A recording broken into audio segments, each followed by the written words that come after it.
your invitation to speak here is an honor that I treasure. It is a delight to be with you today, or any day.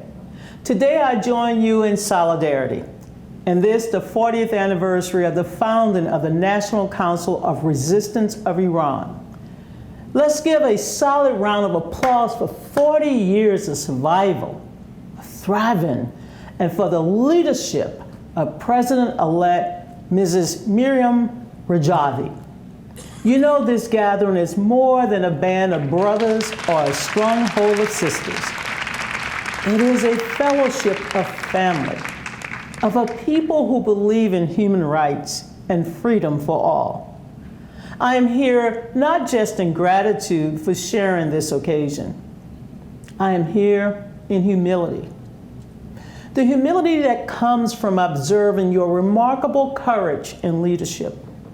Humility in watching you stand up to religious tyranny.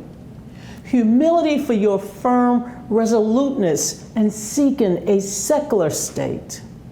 Humility for your advancement of human rights. Humility in measuring your passion for freedom. Humility for your quiet embrace of humanity's equality. Humility for your forthright defense of the rights of women and girls. And yes, humility for your persistence in seeking a nuclear-free Iran and a nuclear-free world. Indeed, you are an example for the world, including the United States, to emulate. Indeed, you have so many friends here in America, and allow me to mention two great patriots who believed in your cause. They were outstanding public servants, a Democrat and a Republican who have supported NCRI. We should mention these men because despite their different upbringings and the current difficulties to bridge political differences and working together, they represented the bipartisan spirit in the United States Congress and public life for your efforts. I knew the late John Lewis, the congressman from Atlanta, Georgia. We miss him. He was active in the civil rights movement at the age of 17. He was one of 10 who spoke at the 1963 historic March on Washington, where the Reverend Dr. Martin Luther King Jr. delivered his famous I Have a Dream speech. John Lewis was the last of the 10 to leave us in 2020. We miss him and continue to mourn his passing. I want to quote from an address that John Lewis made at the United States Capitol building to Iranian activists in 2010. His words are as relevant now as then because the struggle for civil rights and human rights was lifelong, as it may be for those here present today. He said to this gathered Iranian activists, he said, and I quote, "I come here to say to you, never ever give up, never ever give in, and never ever lose faith. I got arrested 40 times, went to jail, beaten, left bloody, and unconscious on the Freedom Rides. I had a concussion of the brain during the march from Selma to Montgomery, Alabama on March 7, 1965. But we didn't give up. And people who support the people in Iran, and those of you who live and reside here in the United States of America and around the world must never, ever give up. Continue to press forward for your brothers, sisters, uncles, aunts, for your mothers and fathers and grandparents and great-grandparents. As long as the people of Iran are denied their basic rights as human beings, people all over the world are denied their rights. When I saw the recent uprising in Iran, it reminded me of some of the nonviolent struggles that we have had here in America. for the right to vote, and for the right to participate in the democratic process. Mr. Lewis concluded by saying, "So hang in there," end of quote.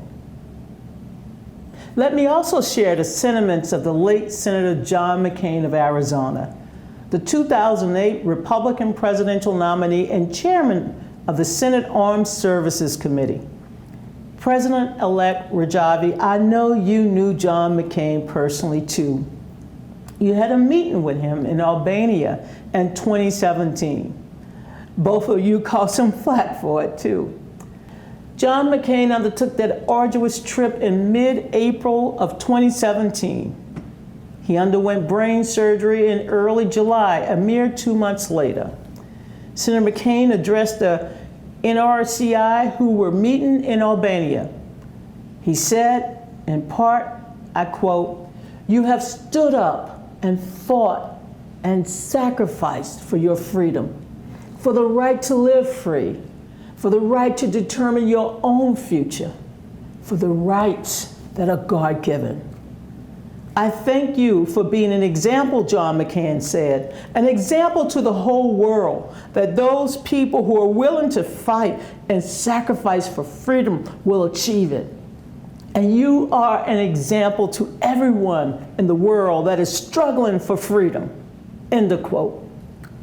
Senator McCain added, and I have to say this, someday, and we all believe this, someday Iran will be free. Someday we will all gather in that square. This is a good place for me to conclude my greetings. The struggle for self-determination, equality, and human rights is often hard and always, always long. Never give up. Never give up. You should never forget that when you are on the side of universal equality, that you are on the side of truth. As Dr. Martin Luther King taught us, the arc of the moral universe may be long, but it bends toward justice. Freedom, and I know this as a woman born and raised in the segregated Deep South here in the United States. Freedom must be won by the people who yearn to live in a society where everyone, including women and girls, everyone is treated with decency and respect. I want you to know that the spirit of bipartisanship and the current 117th Congress of the United States will continue to support you. We will stand by you. The American people will always stand by those who believe in the universal truth of equality and justice for all. I want you to know personally that this daughter of the South, this former chair of the Democratic National Party, this woman who continued to believe in justice and equality, that I am with you, and that millions of my fellow Americans are with you, and that we will draw inspiration from your courage and your persistence, and we will stand with you, and we will be with you that day when we can gather in that square. Thank you for your great work. God bless you. God bless your family. Thank you.